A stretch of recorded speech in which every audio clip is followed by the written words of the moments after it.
গুঁড়া দুধ বেশি দিছে, ঘি কম দিছে। না রে, আমার ঘি আর খেলে কি মাকে সাকিতে হবে না। হ্যাঁ, ঘিয়ের আটাও করছে। তুমি ঘি দাও না। না তো আমি ঘি দিবা। অল্প দিবি।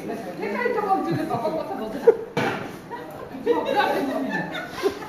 তুমি তো আমার সাথে ঝগড়া করতে পারলি না। আমি ঝগড়া করি। জবাব দিই। আমার সব রেকর্ড হয়ে যাচ্ছে। আমি কিন্তু সব দিব, হ্যাঁ।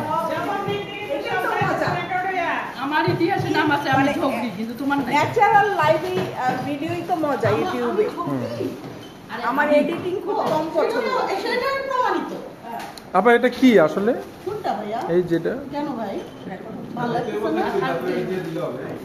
কি এটা আপা? আপা এটা কি দিয়ে বানাইছেন? আপু এটা কি দিয়ে বানাইছেন? এটার মধ্যে ডিম আছে, ছানা আছে, আলু আছে, আলু আছে। আর এটার নাম কি?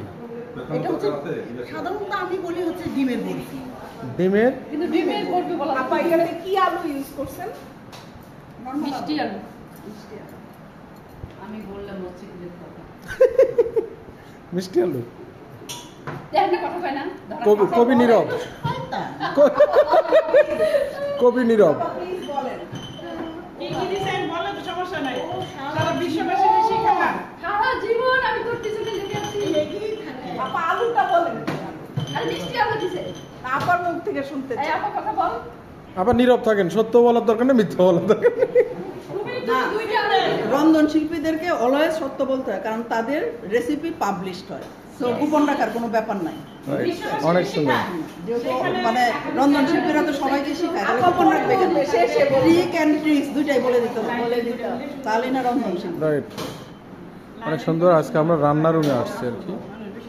সে বলেছে না না আপা বলবে একটু পরে আস্তে ধীরে বলবে। গোপন কথা বলবে তাই না আর। আপা? টেস্ট মানে সেই টেস্ট, ঠিক আছে? আপা আমাদেরকে শিখাবে। কেন সবাই বলে যে হাইজিন মেইনটেইন করছে না।